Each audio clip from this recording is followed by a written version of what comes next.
最近朋友圈被台风刷屏了，关于台风杜苏芮的词条甚至直冲热搜，霸屏一整天。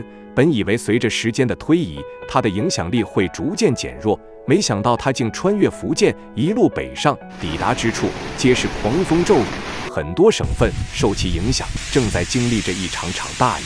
每当遇到这样极端的恶劣天气，总会想起那些无家可归的小动物们，宠物们可以躲在家里不出门，天为被地为床的小流浪们却不得不直面这可怕的天气。一位网友路过喂猫点时，看到这样一幅景象：暴雨下的3只小猫无处可躲，只能落在一起，无助地蜷缩在猫粮箱上，用彼此的体温取暖。一位福建的店主准备躲避台风关店时，突然发现店门口来了一位小客人，小家伙全身上下湿漉漉的，看样子淋了不少雨。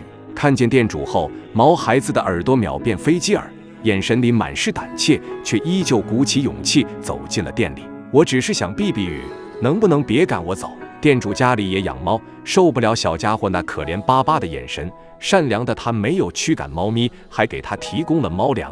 只是毛孩子很怕人，一口都没吃，趴在门口一动不动。雨停后，他便自行离开了。同样是在福建风雨交加的台风天，在室内躲雨的铲屎官恍恍惚惚中听到了小猫的叫声，透过窗子往外看，在院子里发现了流浪猫妈妈和她的小猫。小猫的身体似乎卡在了一根水管里，猫妈妈一次又一次地试着把孩子叼出来，但都以失败告终。雨越来越大，小猫痛苦的嚎叫声听着让人无比难受。铲屎官撑着伞把小猫救了下来，猫妈妈却因为怕人跑掉了。等铲屎官回家后，发现猫妈妈并没有走远，他再次来到小猫被卡的地方，不顾打落在身上的雨水，一遍又一遍地呼喊着。室内的小猫听到猫妈妈的叫声后，颤颤巍巍地抬起头，喵喵地回应着。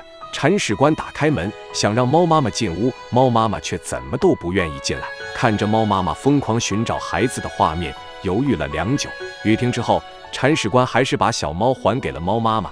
或许对他们来说，能够陪伴在彼此身边就是最幸福的事吧。不出意外，接下来的一段时间，台风引起的极端天气还将继续。